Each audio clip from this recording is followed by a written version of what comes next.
Robert Whittaker versus Nassourdine Imavov needs to be next as Nassourdine called out Robert Whittaker. Now, who would win this fight? Well, before we talk about who would win this fight, let's take a look at their latest performances in which Robert Whittaker fought Paulo Costa, in which Paulo Costa robbed Robert Whittaker with a nasty head kick in round one.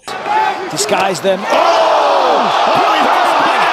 But then Robert Whittaker brought it back and took control of rounds 2 and 3. And obviously, Robert Whittaker ended up taking it by decision. Robert the Reaper! After this, Robert Whittaker went to fight Ikram Aliskerov, in which Robert Whittaker knocked out Ikram in round 1. Let's take a look at Nassoudine's latest performances, in which he fought Roman Dolidze, in which Nassourdine dropped Roman in round 1. Both of their grappling and striking was great, but Nassourdine ended up taking it by decision. Nassourdine Imavov! After this, Nassourdine went on to fight Jared Cannonier, in which both went back and forth, both had some great shots and kicks, until Nassourdine rocked and put a lot of punishment on Jared Cannonier, in which the ref did enough and stopped the fight in round 4, but it was an early stoppage. Now, I understand why Nassourdine will call out Robert Whittaker, and that is because it makes sense since he just beat Jared Cannonier. That put him higher in the ranks, as he's now ranked number 4, so he's right behind Robert Whittaker. But besides that, I don't see why this is a fight to make, and that is simply because Nassourdine hasn't accomplished anything crazy, because before he beat Jared Cannonier, he got a majority decision win over Roman Dolidze, and before that, he had a no contest, and before that, he had a loss. So now, how is this fight going to play out? Well, I can guarantee you that both men will most likely keep the fight on his feet, and I'm not going to take anything away from Nassourdine because honestly, he's a really good striker, but at the same time, Robert Whittaker is also known for being an amazing striker, and I would actually argue that Robert Whittaker is a way better striker since he seems to pick his shots a bit better, and he doesn't get too reckless.